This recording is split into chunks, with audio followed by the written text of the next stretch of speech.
What's up guys, welcome to Vildora-kun.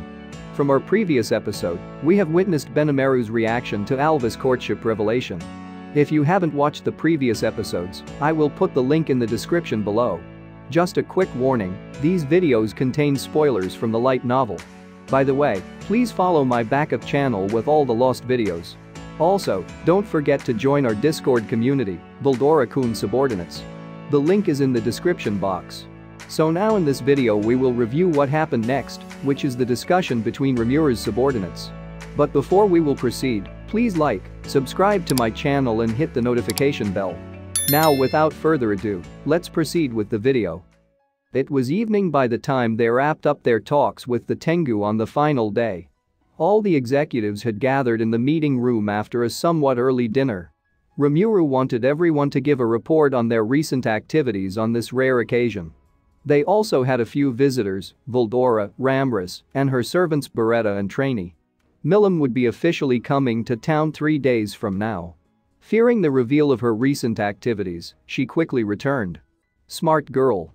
Rimuru don't know how pissed off Free was, but keeping Milim in this town would definitely anger her. Rimuru didn't really want to get involved in that whole mess. Right, they have a new guest.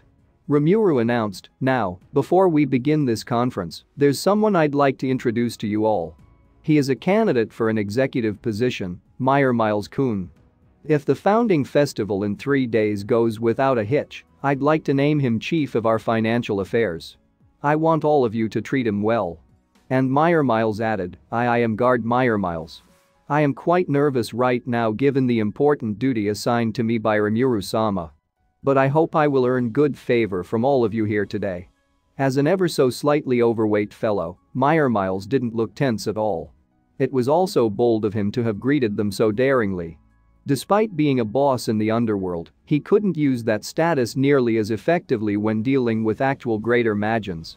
After introducing him to everyone, Miles was seated next to Rigard, and they cut straight to the chase. Rimuru asked, then, Miles-kun, could I trouble you to explain the situation to everyone? And Miles responds, yes sir. If you'll excuse me, then. Upon Rimuru's instruction, he stood up to explain how the founding festival would be run. 2 days from now, on the night before opening ceremonies, they would be holding a citywide launch party. The guests would consist not only of those invited to the main festival, but also the merchants and the adventurers bodyguarding them, visiting town, with free food and drink for all. As for the guest hotel, they would be hosting a night feast there for any royalty and nobles.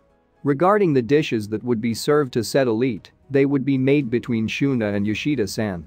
For the founding festival, Rimuru would be giving a speech on stage in the morning. He has also decided he was going to announce to the public that he had become a demon lord.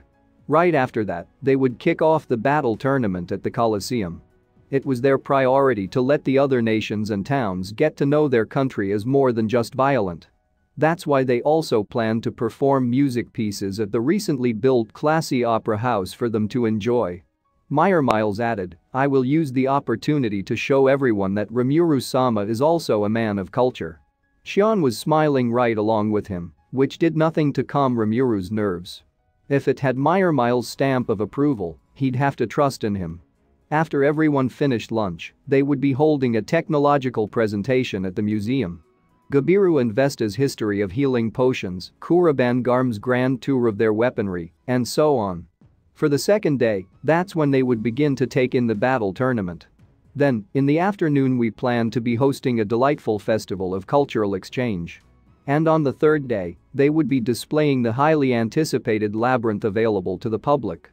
In the morning they could watch the finale of the tournament, and in the afternoon, they could get to watch as adventurers tried their hand at conquering the labyrinth. Geld remarked, even without me, you guys were still able to build an absolutely majestic Colosseum. He was quite reassured to find that there were suitable successors for him. Rimuru replied, that we have.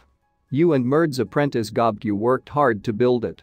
It's a perfectly sound structure, you wouldn't even know this was a rush project. Although, while it might be a different case if the executives dueled each other, it is more than enough for individuals below rank A to battle. In terms of safety, the arena could just about withstand a high-level spirit like Ifrit raging inside it. Veldora said, gahahaha. By the way, I've also come up with the ultimate flavor with my teppanyaki. Everyone should look forward to it. Ah, so he hadn't forgotten about it. Speaking of which, for some reason Meyer Miles had become remarkably acquainted with Veldora. All the impossible demands Veldora had given them, and it looked like he was now fully used to things. Amazing. This guy may be more of a monster than Rimuru thought. Personnel who were previously on an expedition such as Diablo, Hakiru, and Geld appeared to be intrigued by the proceedings. They are saddened that they couldn't be a part of it. Rimuru should probably give each of them a reward of some sort. Rimuru would give something to Geld when he finished his work, and as for Diablo and Hakiru, they'd already drafted the perfect battle plan. Rimuru asked all of them, "Our plan is going smoothly. Does anyone have any complaints?" If there are no more concerns, he was about to proceed to Sowei's report, yet someone interrupted. Ramrus said, "Yes." She appeared to have a question, but it was probably nothing significant. Rimuru asked, "What's up, Ramrus?" And Ramrus replied, "I've got a question." And Rimuru asked again, "Yes? What is it?" To which Ramrus said, "It's about the bottom level of the labyrinth." Ramrus paused to take a peek at Veldora, and it was followed by Veldora trying to laugh something off. Veldora said, gahahaha. "No, there's nothing there. You recall the forest installed in floor 95 of the labyrinth? For some reason, the forest has been growing and has now invaded all the way up to level 71. Floors 91 to 94 were thankfully sealed off, so they apparently weren't affected. But the rest of the levels were now lush forest, thanks to the plant life making its way up the magicule ventilation ducts." Rimuru commented, hold up, now we have to clean all that up. That'll take ages," and Ramrus replied, "Right. That's why I've come to discuss this with you." This was entirely due to Veldora. He added, "Not only that, there is another problem." And Rimuru replied, "What would that be?" To which Veldora gives a surprising answer, "We didn't find any suitable monsters to be level bosses. Which is a problem I need to discuss with you." Apparently, the forest consumed the labyrinth's magicules too quickly for any stronger monsters to be created. As a result, they weren't seeing monsters worthy of being deemed bosses of the lower dungeons. There was a rank A monster, a Tempest Serpent that was now the lord of level 40. It was Veldora and Ramrus, after all, who said they didn't need small fry like that in their domains. But nowadays they wanted Rimuru to give it back to them, something Rimuru didn't plan to do. And that's it for my video. Thank you so much. See you on my next upload.